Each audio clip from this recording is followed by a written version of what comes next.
रंगों की वर्षा, गुलाल की फुहार, सूरज की किरणें, खुशियों की बौछार, चंदन की खुशबू, अपनों का प्यार, मुबारक हो आपको होली का त्योहार। ये होली का त्योहार आपकी लाइफ में ढेर सारी खुशियां लेकर आए। आप सभी के पेपर बहुत बहुत अच्छे हो और जितने अच्छे आपके पेपर हो उससे ज़्यादा अच्छे आपके मार्क्स आए। इसी शुभकामना के साथ शुरू करते हैं हम आज की वीडियो। अप्रैल 2021-22 का पेपर। ये पेपर लास्ट ईयर का है, लेकिन इस पेपर पर प्रिंट आउट है अप्रैल 2021। ओके, क्योंकि 2021 में कोई एग्ज़ाम नहीं हुआ था और जब 2022 में पेपर हुआ तो बोर्ड वालों ने 21 वाला पेपर ही डिस्ट्रीब्यूट कर दिया। 80 मार्क्स का ये पेपर है। इसके अंदर पार्ट 1 और पार्ट 2। पार्ट 1 40 मार्क्स का और पार्ट 2 भी 40 मार्क्स का।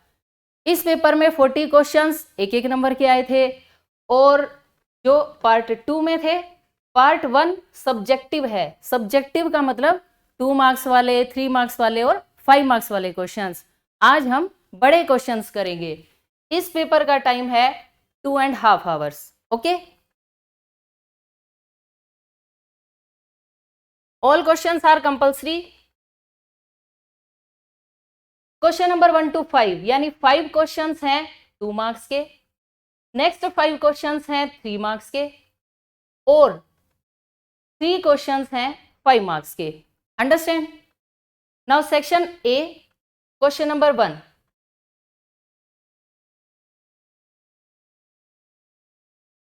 An underground water tank is in the form of a cuboid of edges 48 meter, 36 meter and 28 meter. जमीन के नीचे पानी का एक तालाब है जिसकी शेप है घनाब। घनाब की लंबाई, चौड़ाई और ऊंचाई दे रखी है। देखिए, घनाब चाहे पानी जमीन के नीचे हो या जमीन के ऊपर, घनाब के आयतन का सिर्फ एक ही फॉर्मूला होता है, लंबाई गुणा चौड़ाई गुणा ऊंचाई, L into B into H. सबसे पहले आप लिखेंगे घनाब की भुजाएं।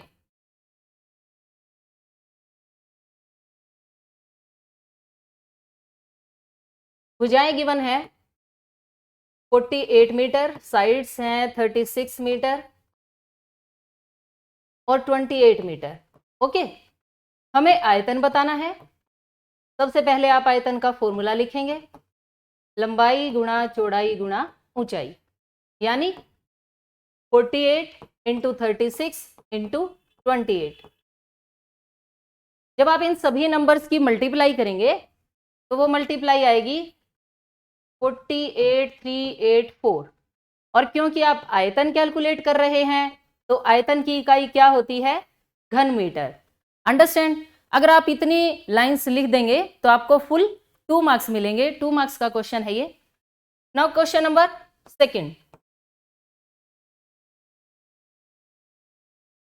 A bag contains 3 red balls, 5 black balls. A ball is drawn at random. Find the probability that ball drawn is red and second part है not red. एक bag में 3 red and 5 black balls हैं। तो चलिए bag बना लेते हैं। ये है बैग, इसके अंदर हैं 3 red balls and 5 black balls. Okay, अब इस क्वेश्चन में 2 पार्ट हैं। क्वेश्चन 2 नंबर का है, यानी एक पार्ट 1 नंबर का, और 1 नंबर के हिसाब से आप कैसे लिखेंगे? कुल गेंदें यानी टोटल बॉल्स 3 + 5 यानी 8। लाल गेंद की प्रायिकता बतानी है आपको, P ब्रैकेट लाल गेंद।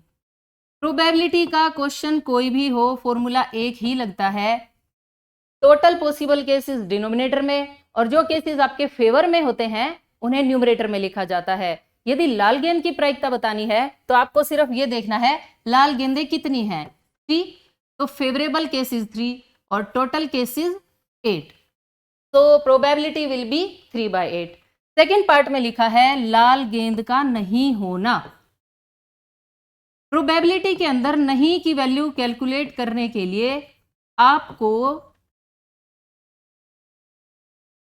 इस प्रोबेबिलिटी को 1 में से सब्ट्रैक्ट करना है, बस ऐसे, अंडरस्टैंड। 1 में से, एक में से आप यस को माइनस कर दीजिए, नो का आंसर आ जाएगा, या एक में से नो का आंसर को माइनस कर दीजिए, यस का आंसर आ जाएगा। 1 माइनस 3 बाय 8, 8 वन जा 8, 8 माइनस 3 5 डिवाइडेड बाय 8, और इसी के साथ ये क्वेश्चन भी फिनिश हो गया, understand. Now next question, question number 3, find two positive numbers whose sum is 27 and product is 182। आपको ऐसी दो संख्याएं ढूंढ के लानी है जिनका जोड़ 27 हो और जिनकी गुणा 182 आए। इस क्वेश्चन को करने के लिए आप लिखेंगे माना संख्याएं। संख्याओं को आप मान लीजिए, एक को x और दूसरी संख्या को क्या मानेंगे, 27 माइनस एक्स, क्योंकि दो संख्याओं का जोड़ अगर 27 है और उनमें से अगर आपको एक संख्या पता चल जाए तो दूसरी संख्या ढूंढनी बहुत आसान होती है। 27 में से पहली संख्या को माइनस कर देंगे तो दूसरी संख्या आ जाएगी। नाउ अकॉर्डिंग टू क्वेश्चन, इन दोनों संख्याओं की मल्टीप्लाई 182 होनी चाहिए, तो आप इनकी मल्टीप्लाई को 182 के इक्वल लिख देंगे। x की मल्टीप्लाई जब आप करेंगे, x into 27 27x, x into X square, x into X X square is equal to 182। माइनस के नंबर राइट साइड जाकर प्लस में चेंज हो जाएंगे, प्लस का 27 उधर जाकर माइनस में चेंज हो जाएगा, और ये 182 प्लस का ही है, इज इक्वल टू 0। अब 182 के 182 के आपको टुकड़े करने हैं, टुकड़े ऐसे होते हैं 182। सबसे पहले आप इसे 2 से भाग करेंगे, ओके। अब ये भाग होगा 7 से। अब जब आप यहां से फैक्टर बनाएंगे, एक फैक्टर बनेगा 13 और 7 टू जा 14, यानी आपको दो नंबर तो मिल गए, एक 13 मिला, एक 14 मिला, ओके। अब इनका सम हमें चाहिए -27। -27 कब आएगा, जब 13 और 14 दोनों के आगे क्या लिखा जाएगा, माइनस। क्यों, क्योंकि अगर चिन्ह एक जैसे होते हैं तभी संख्याएं ऐड होती हैं, और आंसर में वो चिन्ह आता है जो बड़ी संख्या के सामने होता है। यहां बड़ी संख्या 14 है, इसके सामने माइनस, तो आंसर में भी माइनस। अब ये फैक्टर आपको मिल गए, इनके पीछे आप x लगाइए और -27x के प्लेस पर इन दोनों को लिखना है, यानी x square minus 13x minus 14x plus का 182 एज इट इज। इन दोनों टर्म्स में से x कॉमन, क्या बचा, x माइनस 13, यहां से माइनस का 14 कॉमन आ जाएगा, यहां से x बचेगा, प्लस का क्या बन जाएगा, माइनस, क्योंकि ब्रैकेट के बाहर माइनस है। 14 से 182 को डिवाइड करेंगे तो 13 आ जाएगा। अब यहां से x माइनस 13 कॉमन और टर्म बची x माइनस 14। दो नंबर की प्रोडक्ट 0 है, either first number is equal to 0 और second number is equal to 0, यानी x minus 13 is equal to 0 या फिर x minus 14 is equal to 0। Minus का 13 उधर जाकर प्लस में और माइनस 14 उधर जाकर प्लस 14 में चेंज हो जाएगा। लास्ट में आपको क्या लिखना है, अतः संख्याएं is equal to 13, 14। Now next question,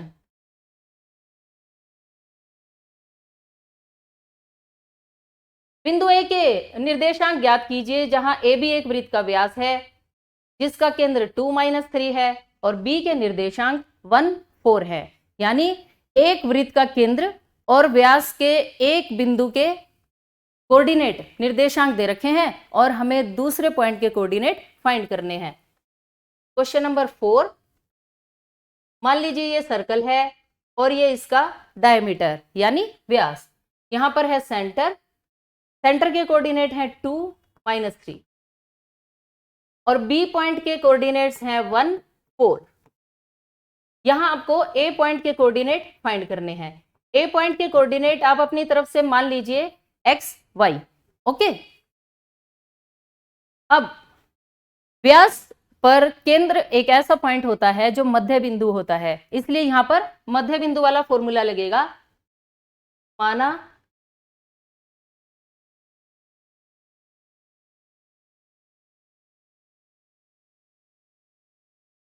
ए के निर्देशांक एक्स कोमा वाई। ओके, अब मध्य बिंदु रूल लगाएंगे। फर्स्ट पॉइंट में फर्स्ट पॉइंट ऐड किया x प्लस 1 और इसे 2 से भाग कर देंगे तो ये इक्वल आना चाहिए 2 के, ऐसे।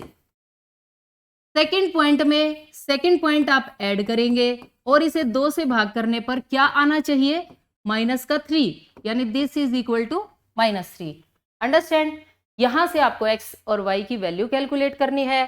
भाग वाले नंबर दूसरी साइड जाकर गुणा में चेंज हो जाते हैं, 2 2 जा 4, प्लस वाले नंबर दूसरी साइड आकर माइनस में चेंज हो जाएंगे, यानी x की वैल्यू आ जाएगी 3। सिमिलरली 2 3 जा 6, minus as it is, plus का 4 राइट साइड जाकर -4 में चेंज हो जाएगा और y की वैल्यू आ जाएगी -10। अतः a के निर्देशांक x और y आपने माने थे और आप उनकी वैल्यूज फाइंड कर लाए हैं, तो a के निर्देशांक आ गए 3 - 10। ओके, और इसी के साथ ये क्वेश्चन भी फिनिश हो गया है। जितना अच्छे से आप अपने आंसर को रिप्रेजेंट करेंगे आपके नंबर उतने ही अच्छे आएंगे। Okay, now fifth question.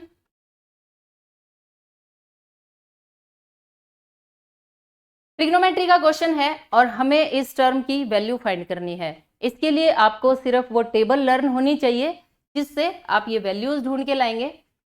देखिए 5 cos square 60 plus 4 secant square 30 degree minus 10 square 45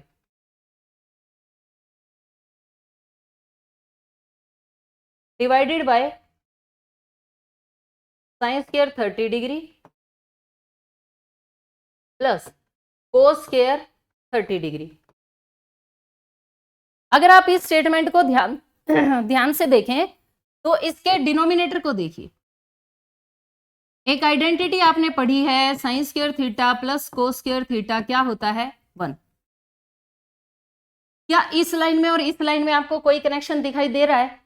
sine square theta, यहां थीटा की वैल्यू 30, यहां थीटा की वैल्यू 30, तो इस डिनोमिनेटर की वैल्यू क्या होनी चाहिए, 1। अगर आप चाहें तो यहां डायरेक्ट 1 लिख भी सकते हैं, अदरवाइज अगर आप यहां साइन थीटा की वैल्यू लिख के उसका स्क्वायर करेंगे, कोस 30 की वैल्यू लिख के उसका स्क्वायर करेंगे और फिर इन दोनों संख्याओं को जोड़ेंगे तब भी आंसर एक ही आएगा। अंडरस्टैंड? अब देखिए कोस 60 की वैल्यू क्या होती है, कोस 60 होता है 1/2। ये स्क्वायर आपको ऐसे लिखना है, प्लस 4 secant 30, secant 30 के लिए आपको कोस 30 की वैल्यू पता होनी चाहिए। कोस 30 होता है √3/2 और secant कोस का रेसिप्रोकल होता है। √3/2 को अगर आप पलट देंगे तो ये बन जाएगा 2/√3 ऐसे। और tan 45 1 होता है, 1 का स्क्वायर 1। डिनोमिनेटर में अगर आप ये वैल्यू डायरेक्ट 1 लिखते हैं तो साइड में ये फॉर्मूला लिखना है आपको कि इस रूल का यूज करके हमने डिनोमिनेटर को 1 बना दिया। अंडरस्टैंड? नाउ 1/2 का स्क्वायर 1/4, तो न्यूमरेटर बन जाएगा 5/4 प्लस 2 का स्क्वायर क्या होता है 4 और √3 की √3 से मल्टीप्लाई 3 माइनस 1 का स्क्वायर 1। डिनोमिनेटर में 1 लिखने की कोई जरूरत नहीं है। 4 4 जा 16, यानी 5/4 प्लस 16/3 माइनस 1। अब आपको सिर्फ एलसीएम लेना है और आंसर आपके सामने बिल्कुल हाजिर हो जाएगा। बताइए एलसीएम कितना आएगा, 12।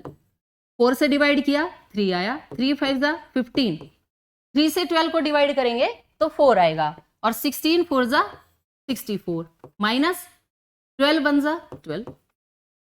15 में 64 आप ऐड करेंगे, 15 प्लस 64 79, और इसमें से 12 को माइनस कर दीजिए 67।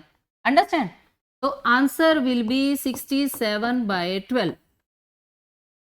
और इसी के साथ ये क्वेश्चन फिनिश। बिल्कुल भी आपकी कोई ज्यादा मेहनत नहीं लग रही, टेबल तो आप याद करते ही हैं, सिर्फ वैल्यूज को आपको थोड़ा ध्यान से पुट करना है। अंडरस्टैंड? और इसी के साथ सेक्शन ए आपका कंप्लीट हो चुका है। Now section B, question number 6। जैसा कि चित्र में दिखाया गया है, छायांकित क्षेत्र का क्षेत्रफल ज्ञात कीजिए जहां वर्ग की प्रत्येक भुजा 14 सेंटीमीटर है। एक वर्ग है, वर्ग की चारों भुजाएं बराबर होती हैं और हमें 14 सेंटीमीटर इसकी भुजा दे रखी है। ये जो शेडेड एरिया है, जो ब्लैक पोर्शन है, हमें इसका एरिया फाइंड करना है। सबसे पहले इस क्वेश्चन को करने की टेक्निक सुनिए। टेक्निक क्या है? पहले आप वर्ग का क्षेत्रफल ढूंढेंगे, उसके बाद एक सर्कल का एरिया फाइंड करके लाएंगे, ओके, और उस सर्कल के एरिया को 4 से मल्टीप्लाई कर देंगे ताकि इन सभी सर्कल्स का एरिया आ जाए। अब वर्ग के क्षेत्रफल में से अगर आप इन चारों वृत्त के क्षेत्रफल को माइनस कर देंगे तो क्वेश्चन खत्म हो जाएगा। अब वृत्त का क्षेत्रफल कैसे आएगा? वृत्त का क्षेत्रफल पाई आर स्क्वायर फॉर्मूला होता है। अगर आपको वृत्त की त्रिज्या पता है तो आप क्षेत्रफल भी ढूंढ लेंगे, लेकिन हमें इस सवाल में वृत्त की त्रिज्या नहीं दे रखी, तो फिर वृत्त की त्रिज्या कैसे ढूंढें? देखिए,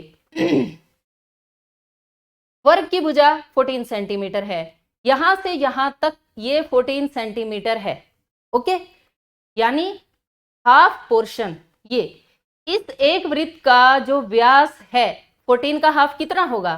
7। एक वृत्त का व्यास 7 सेंटीमीटर और 7 का हाफ कर देंगे तो वृत्त की त्रिज्या आ जाएगी। ओके, देखिए कैसे। क्वेश्चन नंबर 6, वर्ग की भुजा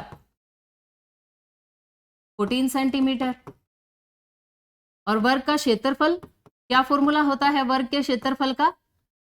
साइड इंटू साइड, भुजा गुणा भुजा या ए का स्क्वायर, 14 इंटू 14। 14 की 14 से मल्टीप्लाई करेंगे 196 स्क्वायर सेंटीमीटर।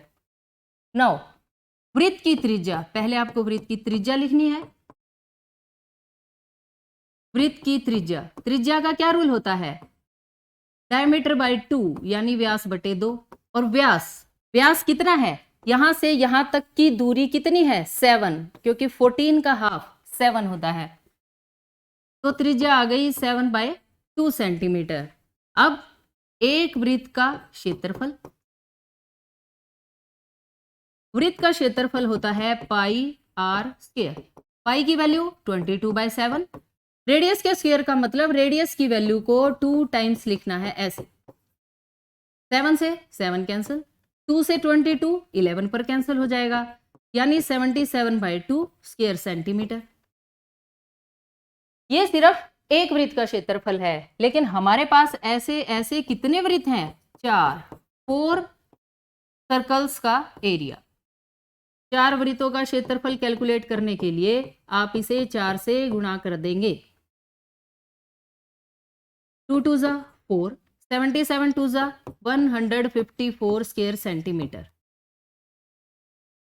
बस अब आपके पास दोनों एरियाज आ गए हैं। अगर आप इन्हें सबट्रैक्ट कर देंगे तो शेडेड पोर्शन का एरिया आ जाएगा।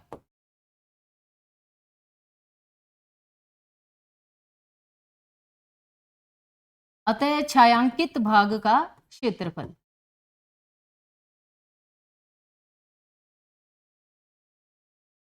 छायांकित भाग का क्षेत्रफल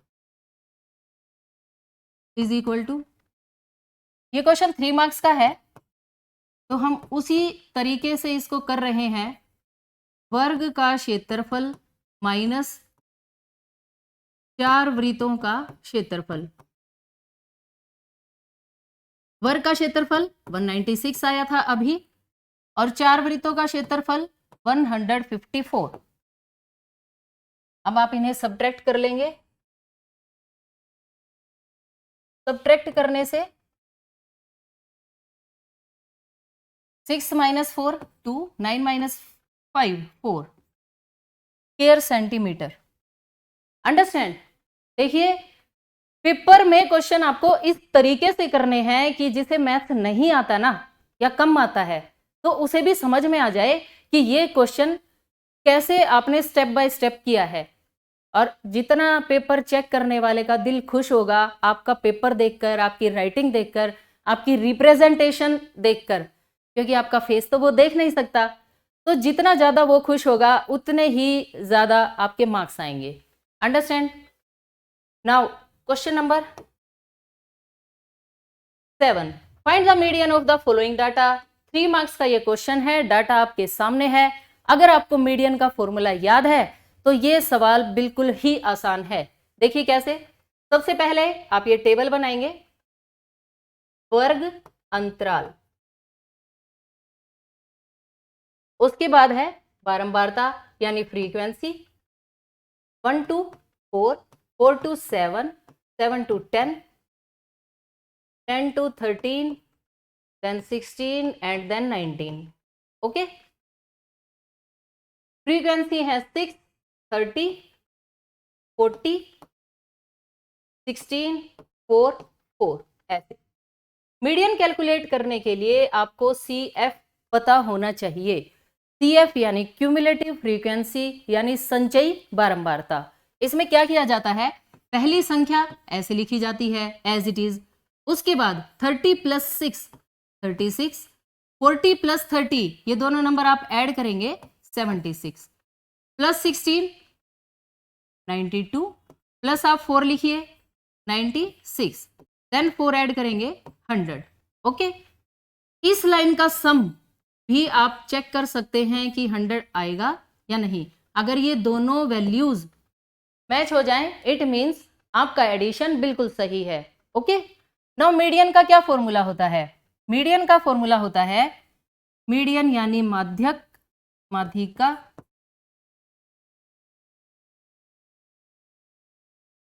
L plus n/2 - CF divided by F multiply H। Okay. ये सारी वैल्यूज आपके सामने ही हैं इसी टेबल में, बहुत ध्यान से आप सुनिए। n क्या होता है, ये इस सम को n कहते हैं। आपको क्या करना है, इसका हाफ करना है, 100 का हाफ 50। अब CF के अंदर जाइए और 50 से जो नंबर थोड़ा सा ही बड़ा है, 50 से बड़ा, 50 से तुरंत बाद क्या है यहाँ पर 76।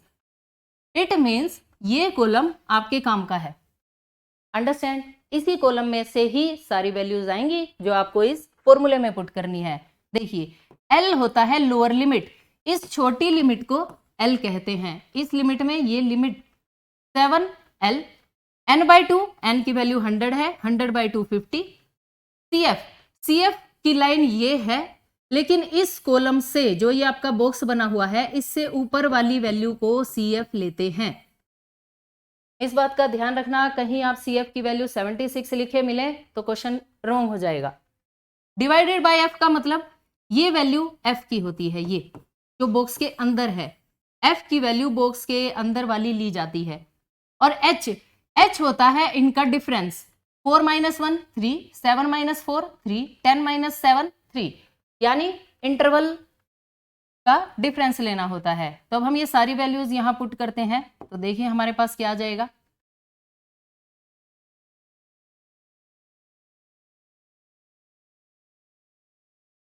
L सबसे पहले आप लोअर लिमिट पुट कीजिए 7 प्लस n/2 का मतलब 50 माइनस CF का मतलब 36 डिवाइडेड बाय F यानी 40 और मल्टीप्लाई H यानी 3, H इनका डिफरेंस होता है।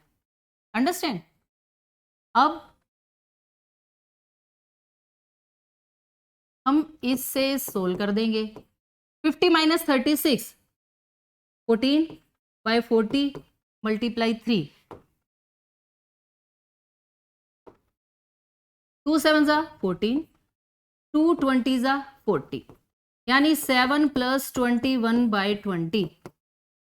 यहां आपको एलसीएम लेने की कोई जरूरत नहीं है, पहले जो नंबर फ्रैक्शन में है यानी 21/20 इसे आप सोल्व करेंगे।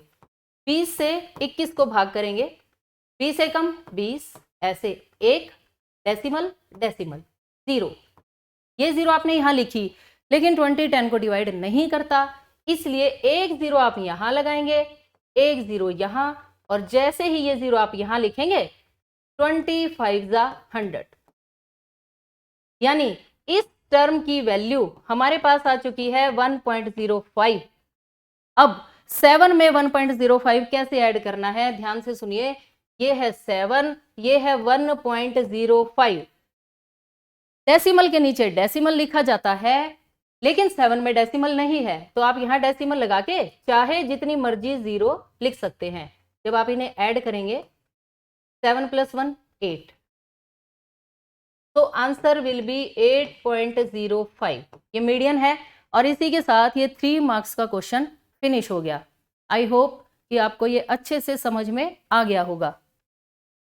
Now next question, if fraction becomes 9/11 if 2 is added to both the numerator and the denominator, if 3 is added to both numerator and denominator, it becomes 5/6, find the fraction। ये बच्चों का बिल्कुल फेवरेट क्वेश्चन होता है, क्योंकि बिल्कुल आसान होता है। देखिए कैसे, यदि किसी भिन्न के अंश और हर में 2 जोड़ दिया जाए तो 9/11, अगर 3 जोड़ दिया जाए तो 5/6। आपको सिर्फ 2 इक्वेशंस बनानी है, उन्हें सोल्व करना है। x और y की वैल्यू आते ही फ्रैक्शन अपने आप ही बन जाएगा। लिखने का तरीका ध्यान से देखिए, माना भिन्न का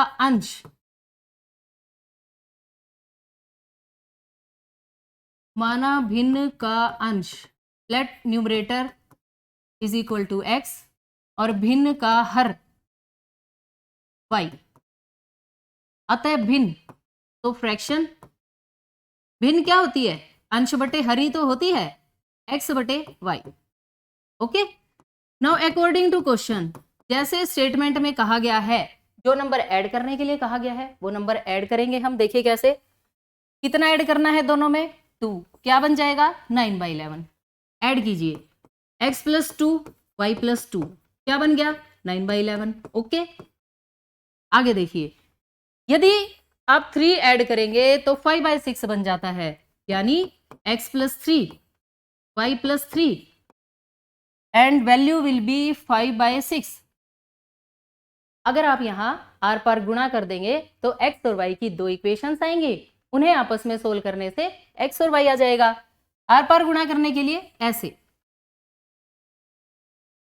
11 और x की मल्टीप्लाई 11x, 11 2 ज़ा 22, 9y और 9 2 ज़ा 18, 9y को इधर ले आइए माइनस का हो जाएगा, और 22 उधर जाकर माइनस का हो जाएगा।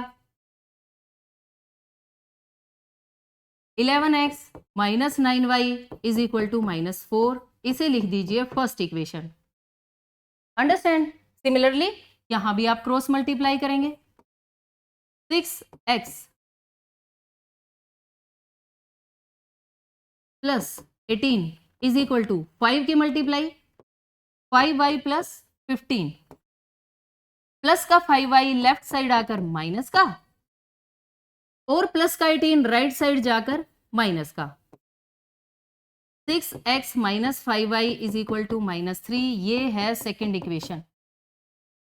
अंडरस्टैंड? अब इन दोनों इक्वेशंस को कैसे सोल्व करना है, ये बात आपको ध्यान से देखनी है। ओके,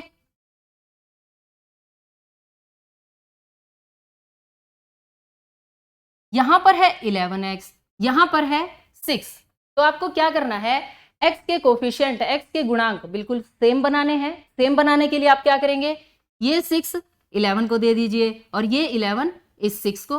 ओके, मल्टीप्लाई करनी है, और आपको पूरी इक्वेशन की मल्टीप्लाई करनी है। यूं नहीं कि आप सिर्फ यहां पर 66 बना दें और इनको 6 से मल्टीप्लाई ना करें, फिर ये नंबर आपके नाराज हो जाएंगे, और जब नंबर नाराज होते हैं ना तो क्वेश्चन गलत हो जाता है, और हम बिल्कुल नहीं चाहते कि हमारा क्वेश्चन गलत हो।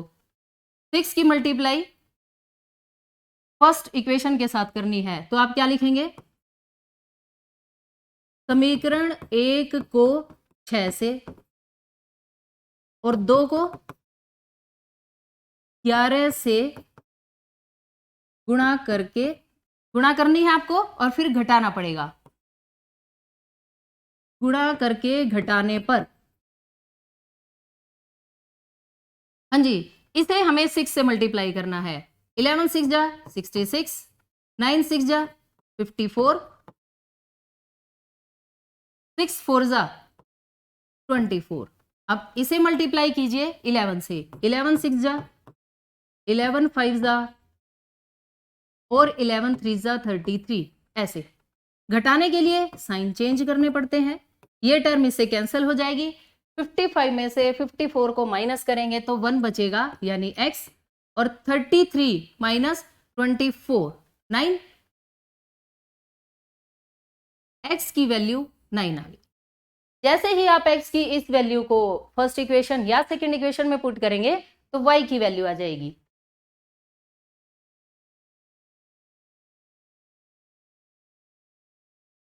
अच्छा, यहां पर एक मिस्टेक हो गई है, यहां भी x यहां भी x, इसे आप y लिखेंगे y, और ये भी क्या बन जाएगा y।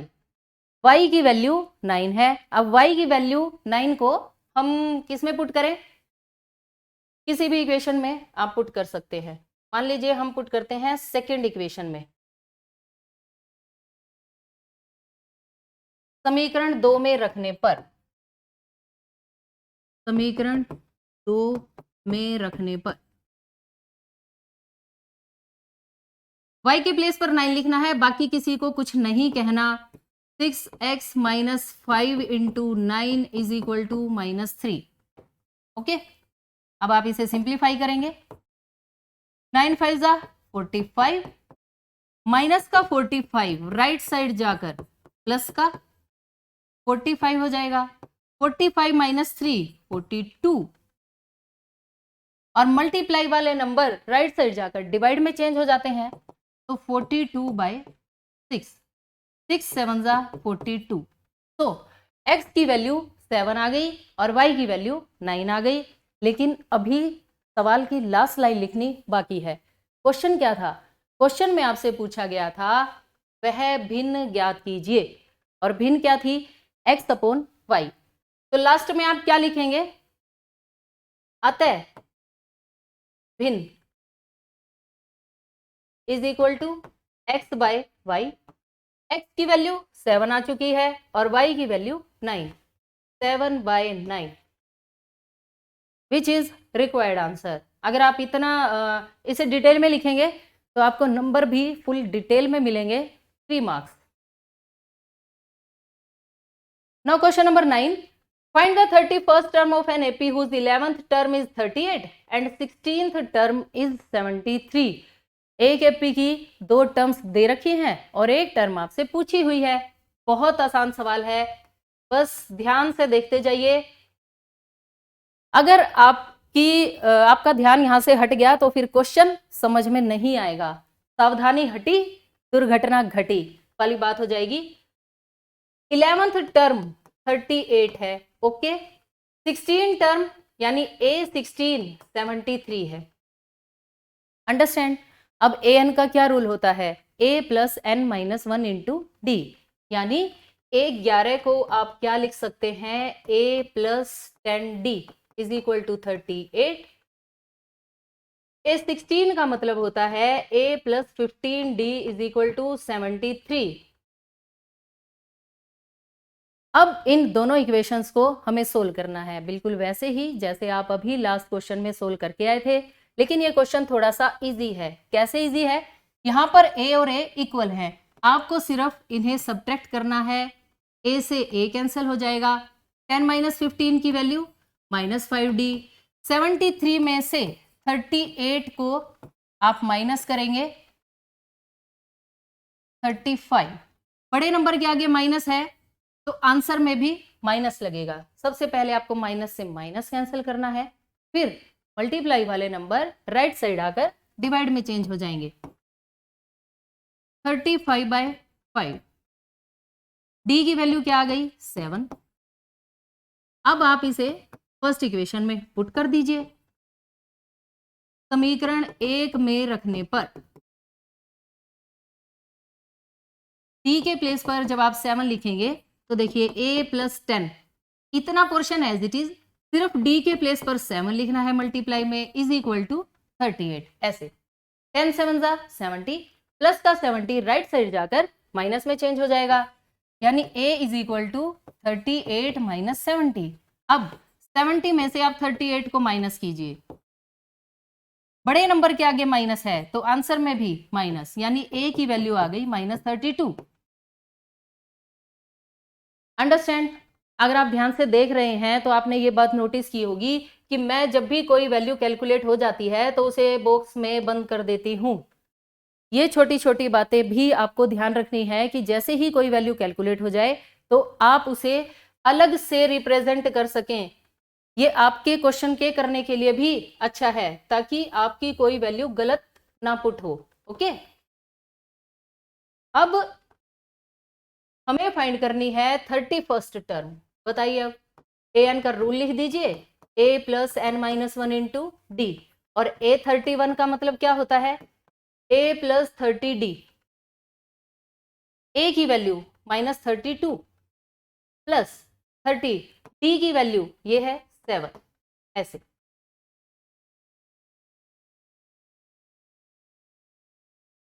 -32 प्लस 37 जा 210, और जब आप 210 में से 32 को माइनस करेंगे तो 178 आएगा।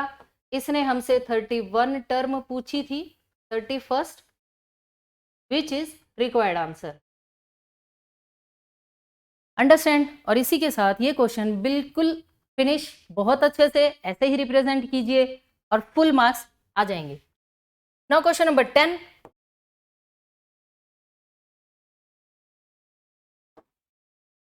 A ladder is placed against a wall such that its foot is at a distance of 2.5 meter from the wall and its top reaches a window 6 meter above the ground.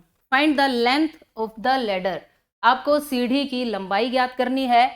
एक सीढ़ी एक दीवार के साथ टिकी हुई है, ऐसे सीढ़ी की लंबाई ज्ञात करनी है।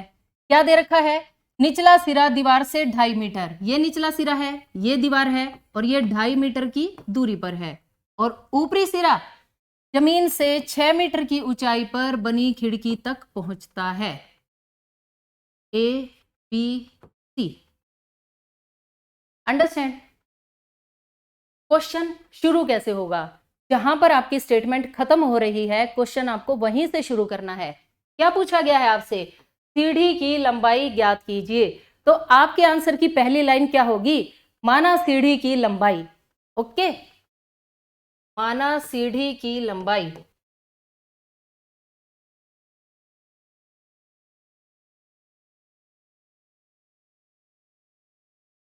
लंबाई को आप मान लीजिए ये हमें फाइंड करनी है, ये है सीढ़ी की लंबाई BC। AC की वैल्यू 6 मीटर दे रखी है, AB की वैल्यू 2.5 मीटर ये भी गिवन है। अब हम यहां पाइथागोरस थ्योरम का यूज करने वाले हैं। तो समकोण त्रिभुज CAB में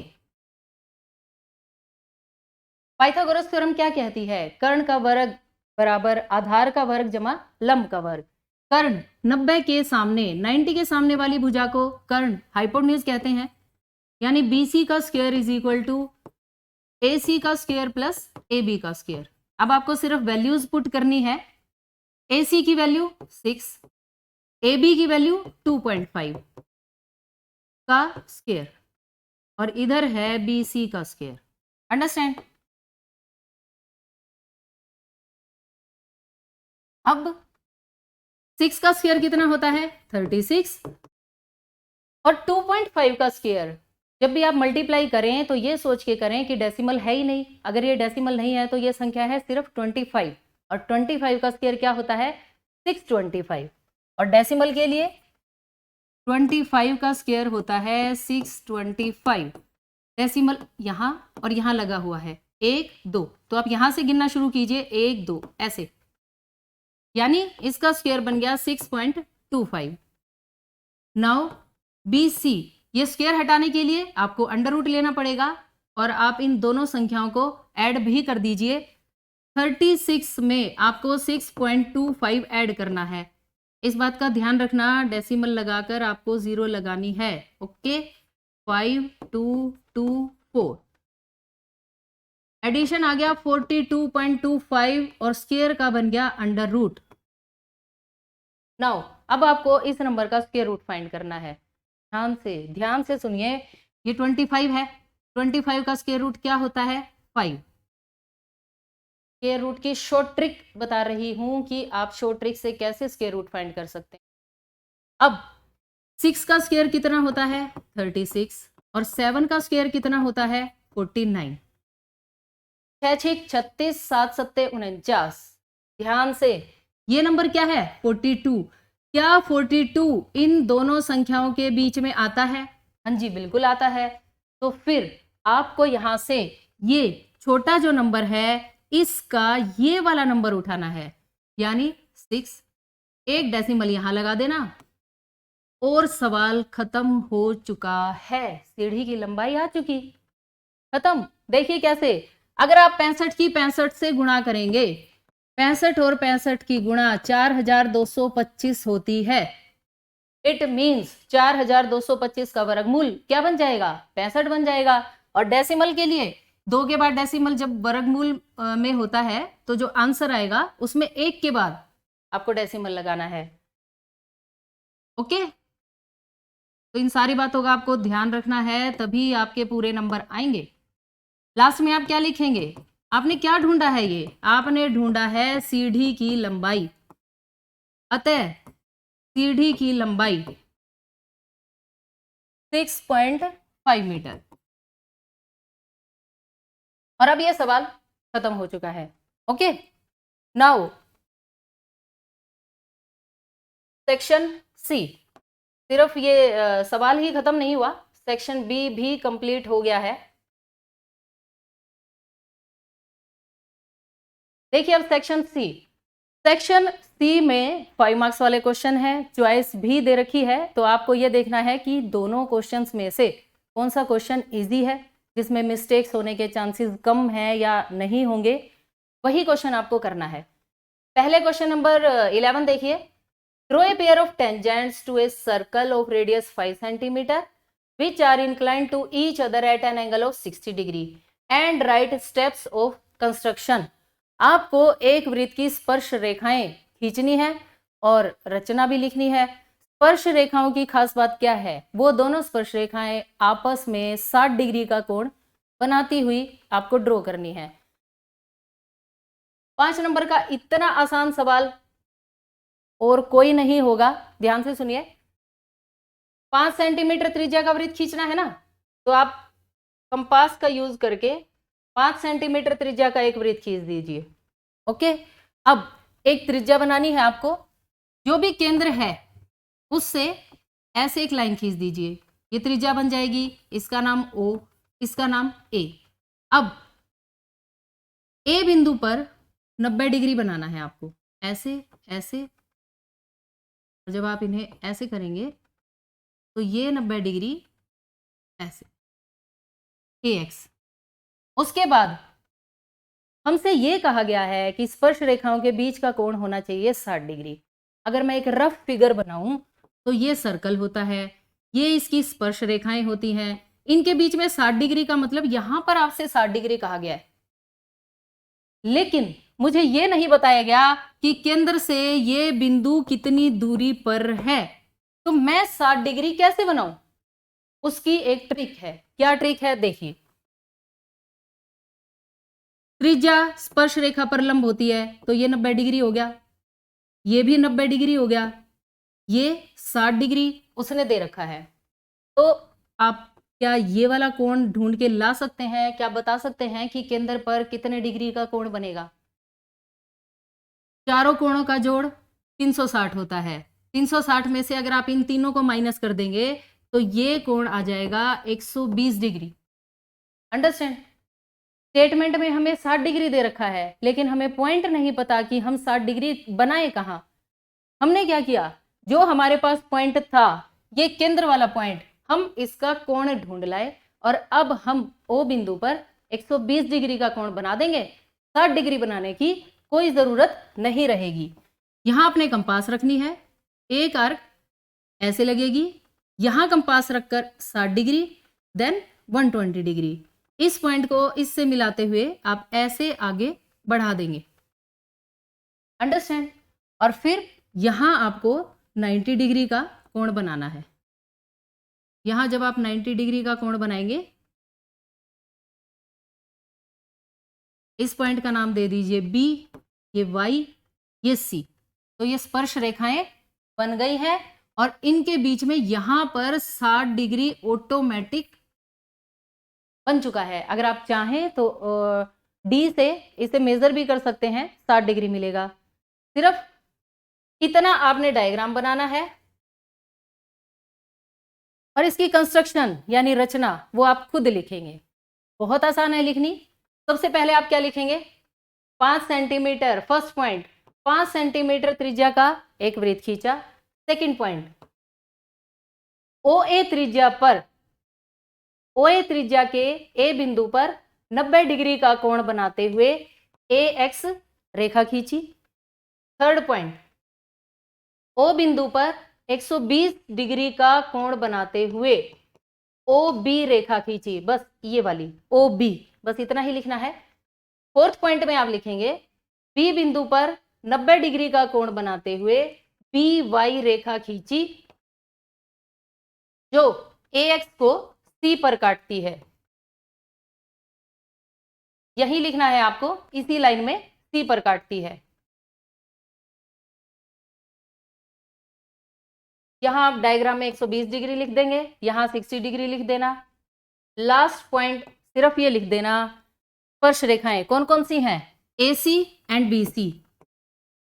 ए सी और बी सी अभिष्ट स्पर्श रेखाएं हैं। अभिष्ट स्पर्श रेखाएं हैं और भी लिखना है आपको, क्या, कोण ए सी बी, ए सी बी बराबर 60 डिग्री। सिर्फ ये 5 लाइनें आप लिखें, साफ सुंदर डायग्राम बनाएं, आपकी पेंसिल शार्प हो, स्केल से अच्छी साफ सुथरी स्ट्रेट लाइन ड्रॉ होंगी तो आपको पूरे 5 नंबर मिल जाएंगे। अंडरस्टैंड। नाउ इस क्वेश्चन की चॉइस में देखिए, इस क्वेश्चन की चॉइस में जो क्वेश्चन हमें गिवन है, केंद्र O वाले वृत्त पर बाह्य बिंदु T से 2 स्पर्श रेखाएं खींची गई हैं और ये आपको सिद्ध करना है। पर्सनली मैं आपसे ये कहूंगी, अगर आपके पेपर में बिल्कुल सेम एग्जैक्ट ऐसे 2 क्वेश्चन आ जाएं तो आप ये फर्स्ट वाला क्वेश्चन करें, ना कि सेकंड वाला। ऐसा नहीं है कि सेकंड वाला क्वेश्चन मुश्किल है, अभी आप देखिए बिल्कुल आसान है, लेकिन इससे आसान नहीं है। अंडरस्टैंड। ओ केंद्र वाला वृत्त, ये एक वृत्त है, बिंदु टी से 2 स्पर्श रेखाएं खींची गई हैं। तो ये स्पर्श रेखा एक हमने ऐसे ड्रॉ कर दी, ये ऐसे, ये टी, टीपी और टी क्यू। हमें यह सिद्ध करना है। तो ये एक तरह से प्रमेय का क्वेश्चन है जिसमें आपको लिखना चाहिए दिया है और साध्य और प्रमाण। ओके, ऐसे होगा ये क्वेश्चन। दिया है में आप क्या लिखेंगे, स्टेटमेंट में से ही लिख लीजिए, केंद्र O वाले वृत्त पर बाह्य बिंदु T से 2 स्पर्श रेखाएं खींची गई हैं, बस इतना ही। साध्य में कोण PTQ ट्वाइस एंगल OPQ, ये हमें सिद्ध करना है। तो पहले हम देख लेते हैं कि ये कोण है कहां, PTQ यानी एक तो इस कोण की बात चल रही है। सेकंड OPQ, ये केंद्र है O,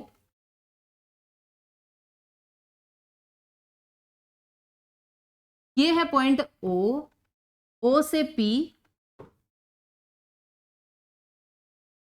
और P से Q, ऐसे।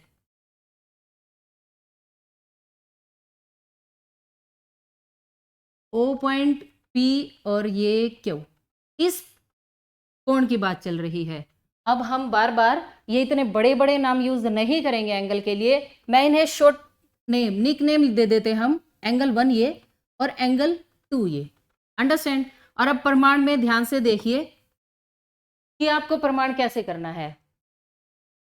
हम एक बात जानते हैं, बाह्य बिंदु से किसी भी वृत्त पर खींची गई स्पर्श रेखाओं की लंबाइयां समान होती हैं, यानी टीपी किसके बराबर है, टी क्यू के। टीपी बराबर T Q.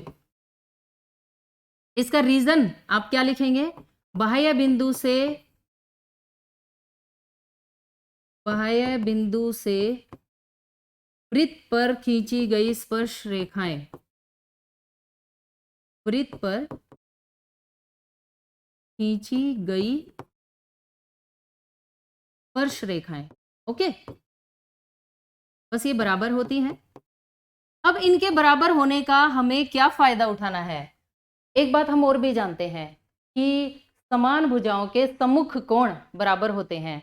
Angles opposite to equal sides are equal. इस साइड के अपोजिट है एंगल ये और इस साइड के अपोजिट है एंगल ये, इसका नाम 3, इसका नाम 4।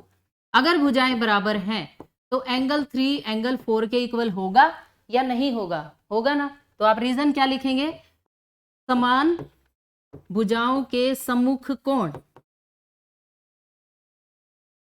भुजाओं के सम्मुख यानी सामने वाले, समान भुजाओं के सम्मुख कोण, ऐसे आपको लिखना है। अब आप एक बात बताइए, एक त्रिभुज के तीनों कोणों का जोड़ 180 डिग्री होता है, हाँ जी होता है। तो इस त्रिभुज में, त्रिभुज PTQ में angle 1 plus angle 3 plus angle 4 कितना होना चाहिए, इसे भी हटा देते हैं। देखिए त्रिभुज PTQ में आप क्या लिख सकते हैं, angle 1 plus angle 3 plus angle 4 is equal to 180 degree. लेकिन एंगल 4 और एंगल 3 तो इक्वल हैं, यानी मैं इस एंगल 4 की जगह एंगल 3 यूज कर सकती हूं। अंडरस्टैंड। एंगल 3 प्लस एंगल 3 बन जाएगा ट्वाइस एंगल 3 और प्लस का एंगल 1 राइट साइड जाकर माइनस में चेंज हो जाएगा, 180 माइनस एंगल 1। और इसे आप फर्स्ट इक्वेशन बनाकर छोड़ दीजिए। अंडरस्टैंड। अभी हमने एक बात की थी पिछले क्वेश्चन में, त्रिज्या स्पर्श रेखा पर लंब होती है और लंब का मतलब होता है 90 डिग्री। हम जानते हैं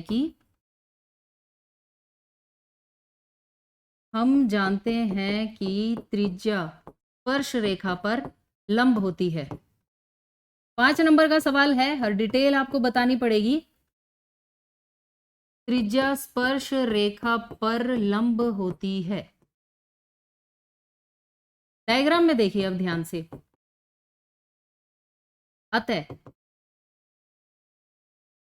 ये त्रिज्या है, ये स्पर्श रेखा है, इट मीन्स ये लंब है। लंब का मतलब कोण 2, एंगल 2 प्लस एंगल 3 कितना होना चाहिए, 90 डिग्री। यहां से आप एंगल 3 की वैल्यू कैलकुलेट कर लीजिए, प्लस का एंगल 2 राइट साइड जाकर माइनस का हो जाएगा, यानी 90 माइनस एंगल 2। और इस वैल्यू को आप फर्स्ट इक्वेशन में इस एंगल 3 के प्लेस पर पुट कर दीजिए। देखिए कैसे, समीकरण 1 में रखने पर ये वैल्यू आपको यूज करनी है। समीकरण 1 में रखने पर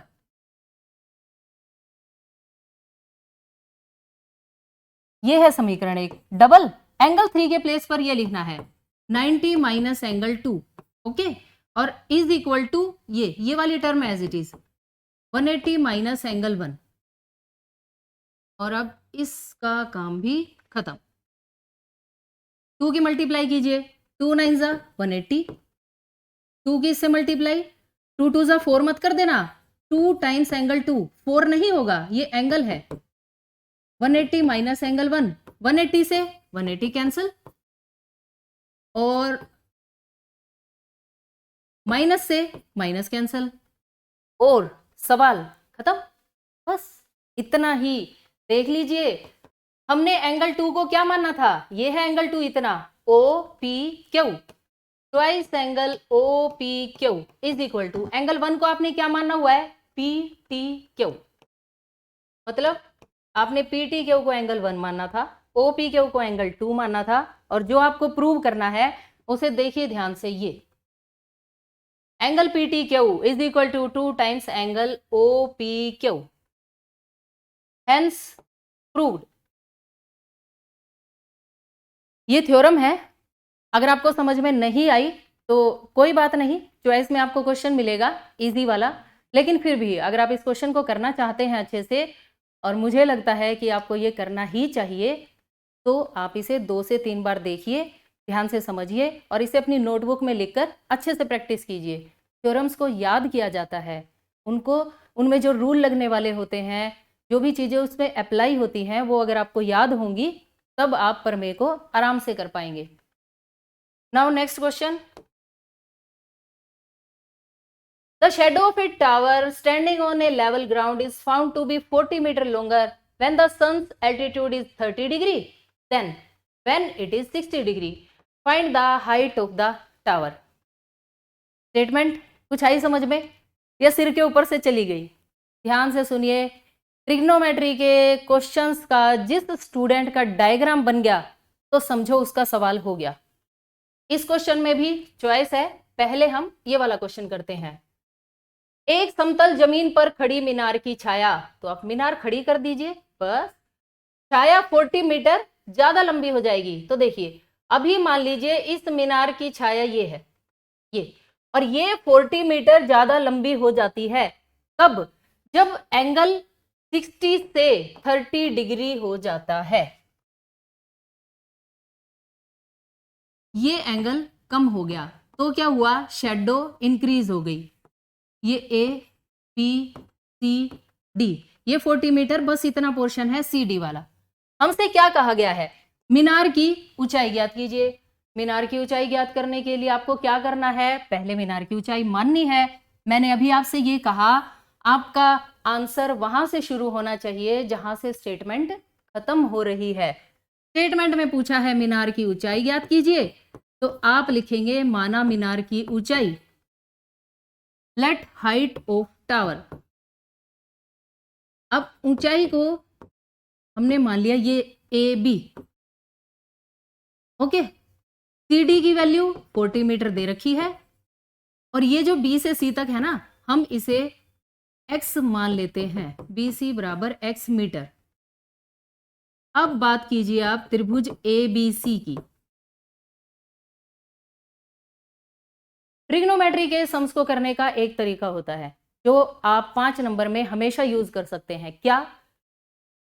जो भुजा आपको ढूंढ के लानी है उसे आप न्यूमरेटर में लिखिए, जो आपको पता है वो डिनोमिनेटर में, और उसके बाद यूज कर दीजिए पंडित बद्री प्रसाद हर हर बोले का। देखिए कैसे, ये त्रिभुज है ए बी सी, इसमें मुझे ये ढूंढ के लानी है, तो इसे आप ऊपर लिख दीजिए, और बटे में कौन सी लिखते हैं, जो आपको पता है। वैसे तो मुझे ये भी नहीं पता, लेकिन फिर भी मैंने इसे x मान रखा है, तो हम BC को यहां लिखेंगे। नाउ पंडित बद्री प्रसाद हर हर बोले, जिस एंगल की बात चल रही है, 60 की बात चल रही है यहाँ, उसके सामने वाली साइड परपेंडिकुलर होती है, तो दूसरी साइड ऑटोमेटिक क्या बन गई, बेस। यानी ये जो आपने यहाँ फॉर्मूला बनाया है, ये बना है P/B का, और P/B क्या होता है, साइन कोस टेन। P/B होता है 10, तो इसके इक्वल में आप क्या लिखेंगे, 10 60 डिग्री। अंडरस्टैंड? अब AB as it is, divide वाले नंबर मल्टीप्लाई में, और BC की वैल्यू है x, ऐसे, और 10 60 की क्या वैल्यू होती है, √3। और ये फर्स्ट इक्वेशन बना के आपको साइड में रख देनी है। अंडरस्टैंड? सिमिलरली अब हम इस बड़ी ट्रायंगल की बात करेंगे, इन ट्रायंगल ABD। AB की इस वैल्यू को मैं इधर लिख देती हूं, AB is equal to √3x, ये है फर्स्ट इक्वेशन। ओके, अब हम इस स्पेस को यूज कर सकते हैं इन ट्रायंगल ABD, त्रिभुज ABD में। अब इस बड़ी त्रिभुज की बात चल रही है, AB क्या है, पता नहीं मीनार की ऊंचाई है, यही तो ढूंढ के लानी है। ये बी डी, बड़ी त्रिभुज में बी डी लिखेंगे आप, इज इक्वल टू, यहां फिर से वही बात बन रही है, P बाय बी, यानी लंब बटे आधार, और वो क्या होता है 10। लेकिन अब किस एंगल की बात चल रही है 30 की, तो आप यहां क्या लिखेंगे tan 30। अब ए बी, क्या कोई बता सकता है कि बी डी की क्या वैल्यू है? इतना पोर्शन x, इतना portion 40, total portion x plus 40। Okay, tan 30 की वैल्यू होती है 1/√3, तो ये वैल्यू आप यहां लिख दीजिए। दिस इंप्लाइज डिवाइड वाले नंबर मल्टीप्लाई में, यानी A B is equal to x plus 40 divided by √3। Understand? इसे आप बना दीजिए second equation.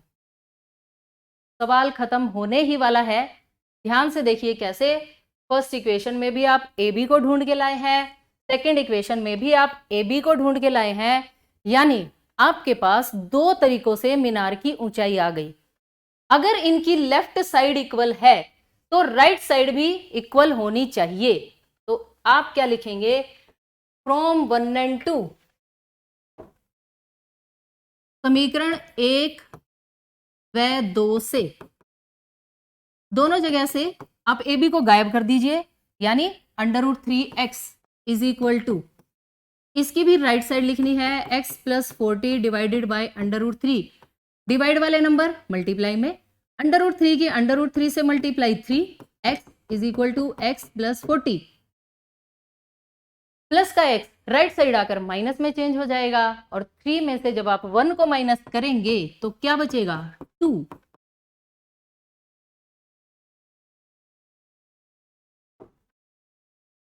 2x is equal to 40, multiply वाले नंबर दूसरी साइड जाकर डिवाइड में 40/2, 2 20 = 40, यानी x की वैल्यू क्या आ गई 20। ओके, हमसे पूछा गया था मीनार की ऊंचाई, अतः मीनार की ऊंचाई क्या सोच रहे हैं आप, 20 है? नहीं, 20 नहीं है मीनार की ऊंचाई। सोचो, आपने मीनार की ऊंचाई को क्या माना था ए बी, और ए बी की क्या वैल्यू है √3x,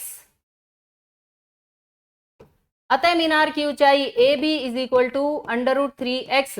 x की इस वैल्यू को आप यहां √3 से मल्टीप्लाई करेंगे, तब आपके पास मीनार की ऊंचाई आएगी √3 × 20, और जिसे अच्छे से लिखने का तरीका यह है 20 √3 मीटर। इसका बॉक्स आप खुद बनाएंगे। ओके, मेरा तो बोर्ड में स्पेस ही खत्म हो जाता है क्वेश्चन करते करते, पर आपकी नोटबुक खत्म नहीं होनी चाहिए। अंडरस्टैंड? अतः मीनार की ऊंचाई 20 √3 मीटर। और इसी के साथ 5 नंबर का ये सवाल बिल्कुल फिनिश एवरी डिटेल के साथ, और आपको मिलेंगे इसमें पूरे 5 नंबर। ओके, नाउ इस क्वेश्चन की चॉइस में जो क्वेश्चन है आप उस क्वेश्चन को देखिए। इस क्वेश्चन की चॉइस में मेरे पास क्वेश्चन है, the angle of elevation of the top of a tower from a point on the ground which is 30 meter away from the foot of the tower is 30 degree. Find the height of the tower. Statement as usual समझ में नहीं आई होगी, कोई बात नहीं, आपको statement ज्यादा समझनी है ही नहीं, आपको सिर्फ फोटो बनानी है। फोटो, थोड़ा सा आइडिया लगाइए, थोड़ा सा तुक्का लगाइए, थोड़ी सी स्टेटमेंट समझिए, इंग्लिश में पढ़िए, हिंदी में पढ़िए, किसी तरीके से बस एक अच्छी सी फोटो बना लाइए और क्वेश्चन तो तुरंत हो जाएगा। भूमि के एक बिंदु से एक मीनार है, ये भूमि का बिंदु है ये वाला, और ये इस मीनार के बेस पॉइंट से 30 मीटर दूर है। ओके जी, मीनार के शिखर का उन्नयन कोण 30 डिग्री, यानी उन्नयन कोण जब आप ऊपर की तरफ देखते हैं ये वाला कोण 30 डिग्री है, और आपसे पूछा गया है मीनार की ऊंचाई ए बी सी, ये 90 डिग्री है। फोटो बना ली, डायमेंशन लिख ली, और अब एक ही बात, जो साइड आपको फाइंड करनी है उसे आप कहाँ लिखेंगे, न्यूमरेटर में।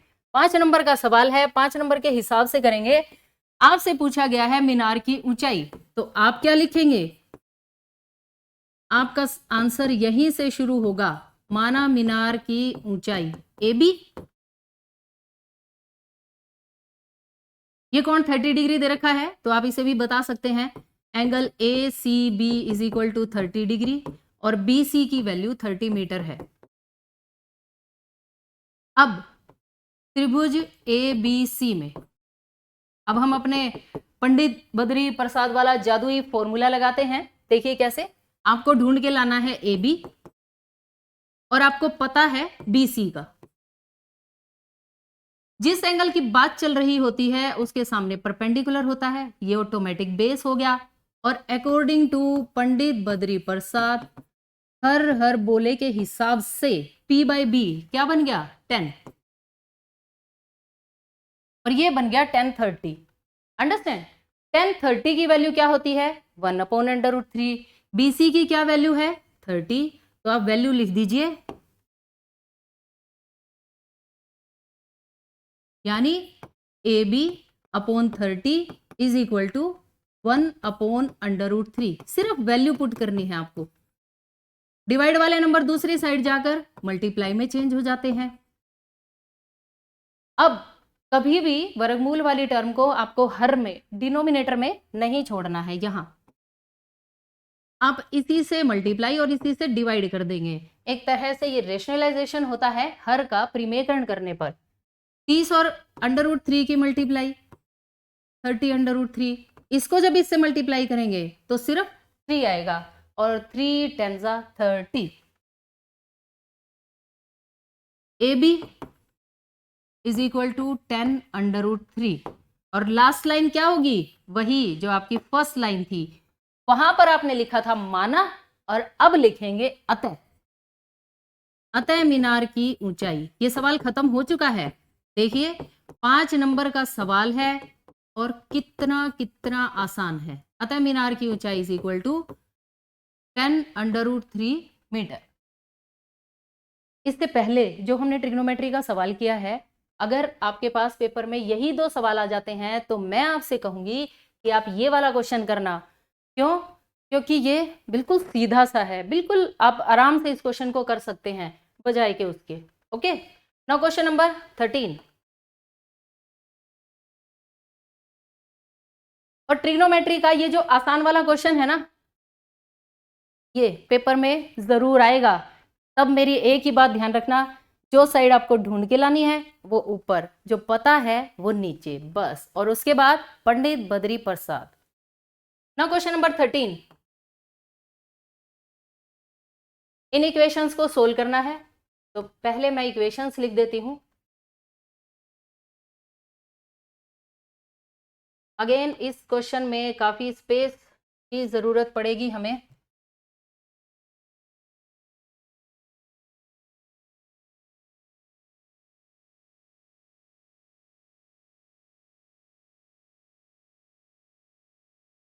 तो हम स्पेस पहले ही बना लेते हैं। ओके, इक्वेशंस मैं लिख देती हूं इधर और आप अपनी नोटबुक में लिख लीजिए।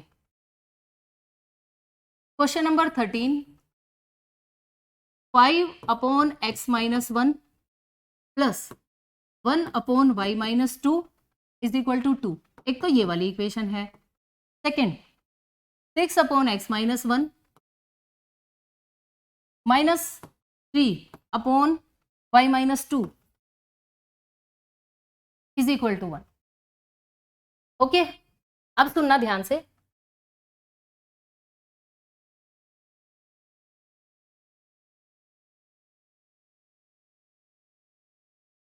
एक्स और वाई की इक्वेशन से जब भी आप सोल्व करते हैं तो हमें बस एक ही कंडीशन पर आंसर आता है, अगर एक्स और वाई न्यूमरेटर में हो। अगर एक्स और वाई डिनोमिनेटर में हो जाते हैं तो हमें क्वेश्चन नहीं आता। तो फिर अब हम क्या करें, खाली तो बैठ नहीं सकते और 5 नंबर का ये सवाल है, छोड़ भी नहीं सकते। तो इस क्वेश्चन को कैसे करना है, ध्यान से देखिए। ये जो 5 को तो आप हटा दीजिए, 1/x-1 को अपनी तरफ से मान लीजिए a, 1/y-2 को अपनी तरफ से मान लीजिए b। ओके, हमें इन्हें इक्वेशन का नाम भी देना है। इसे बना दीजिए फर्स्ट इक्वेशन और 1/y-2 को मान लीजिए b, ये है सेकेंड। इन वैल्यूज को जाकर अपनी स्टेटमेंट में पुट करेंगे तो आपकी बहुत अच्छी इक्वेशन बन जाएगी जिसे आप आराम से सोल्व कर सकते हैं।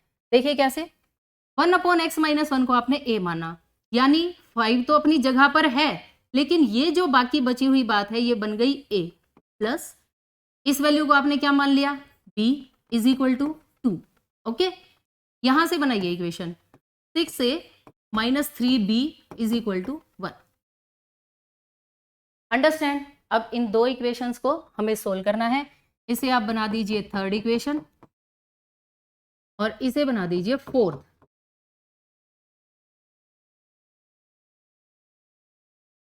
b प्लस का, b माइनस का और साथ में कौन है 3, तो फिर आप क्या करेंगे, आप एक इक्वेशन को 3 से मल्टीप्लाई करेंगे। किसको, जिसके पास 3 नहीं है। समीकरण 3 को 3 से गुणा करके समीकरण 4 में जोड़ने पर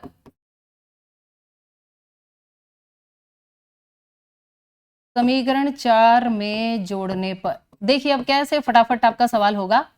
3 को 3 से गुणा करनी है ना, ये है समीकरण 3, 3 से गुणा करते हैं, 3 पंजे 15, 3 एकम 3, 3 दूनी 6।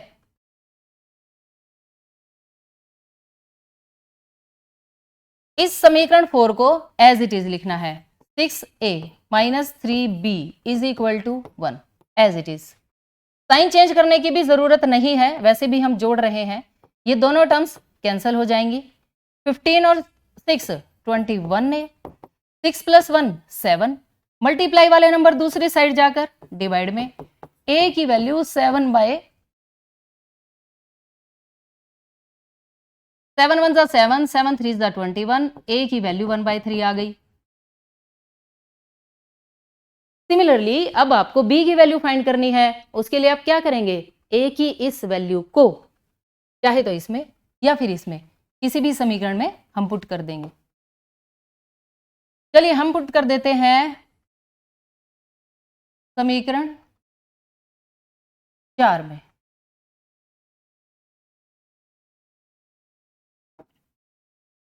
समीकरण 4 में रखने पर यहीं लिख दीजिए, समीकरण 4 में रखने पर ये वैल्यू हम पुट करने वाले हैं a की।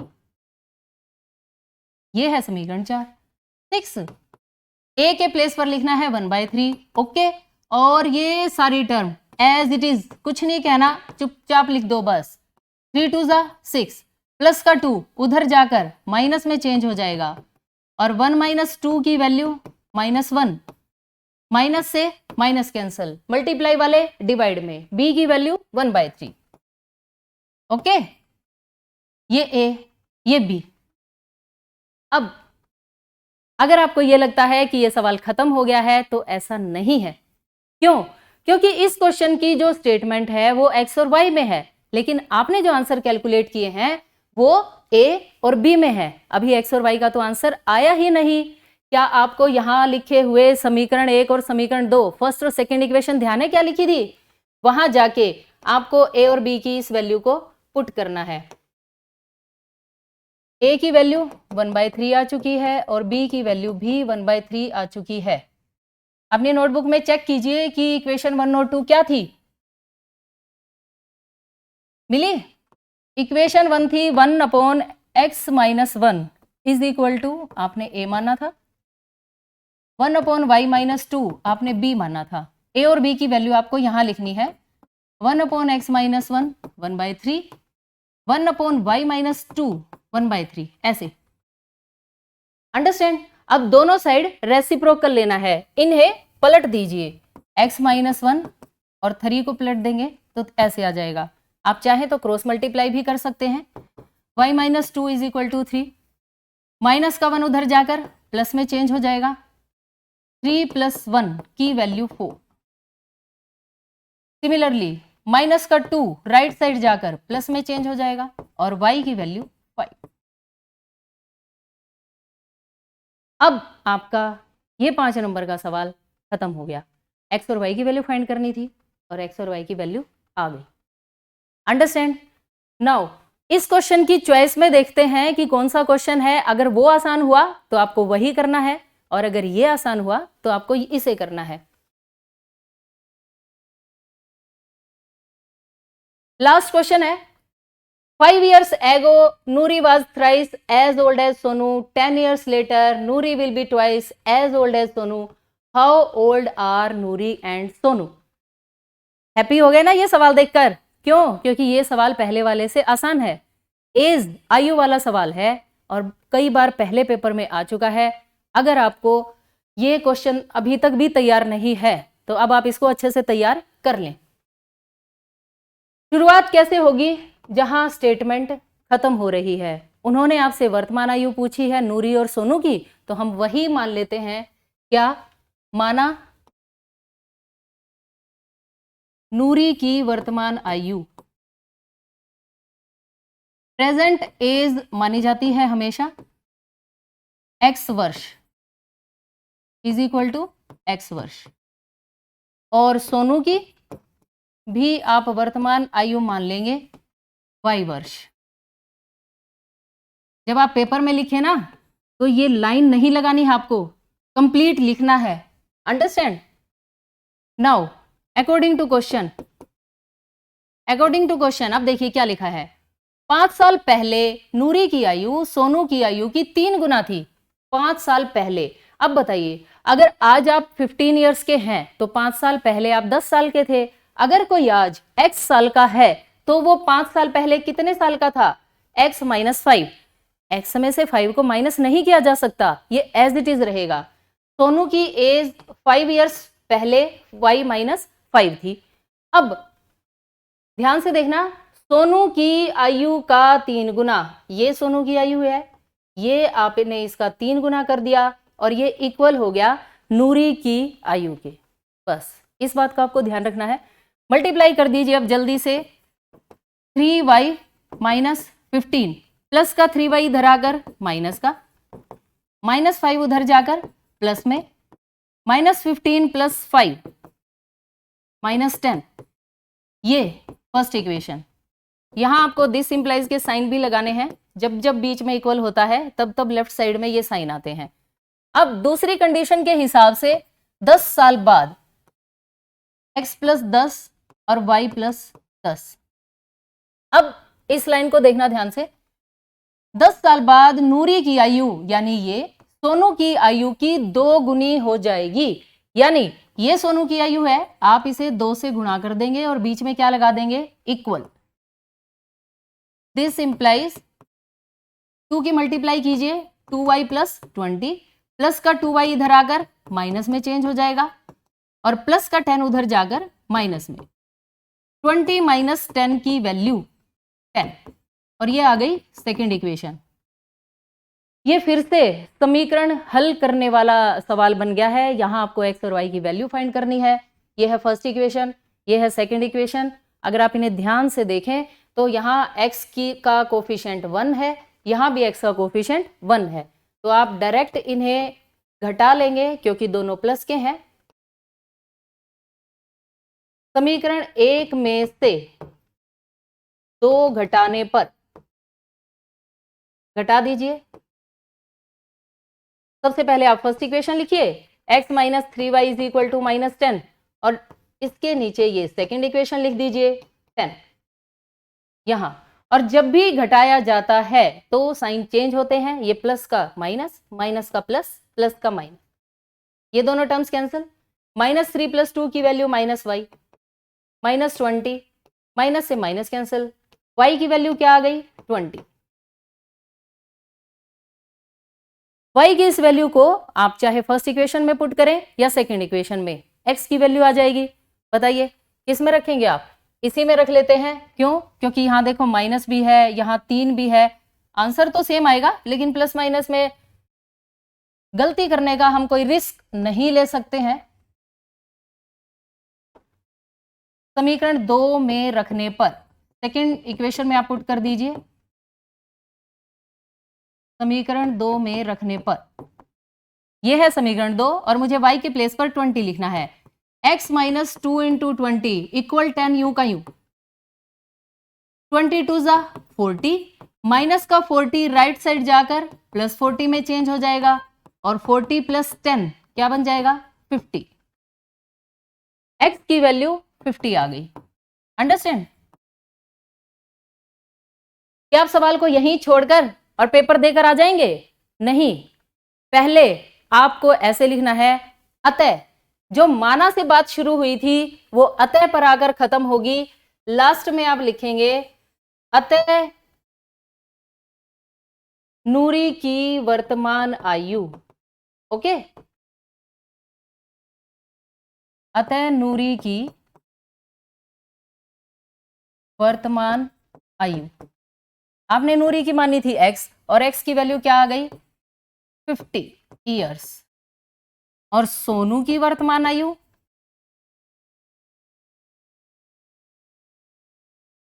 y की वैल्यू 20 आई थी, तो सोनू की वर्तमान आयु क्या आ गई है 20।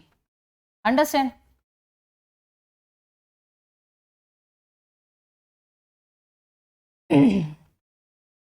और इसी के साथ आपने ये 40 नंबर का ऑब्जेक्टिव क्वेश्चंस तो नहीं, सब्जेक्टिव क्वेश्चंस जो बड़े आंसर्स हैं वो आपने कंप्लीट कर लिए हैं। मुझे उम्मीद है कि आपको ये सभी क्वेश्चंस अच्छे से समझ आ गए होंगे।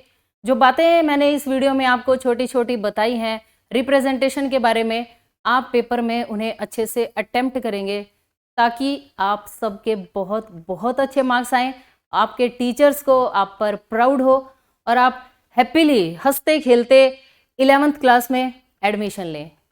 Thanks for watching. इस वीडियो को ज़्यादा से ज़्यादा शेयर कीजिए और बहुत बहुत मेहनत कीजिए ताकि आपका आने वाला कल बिल्कुल मंगलमय हो, बहुत अच्छा हो। Bye bye, take care.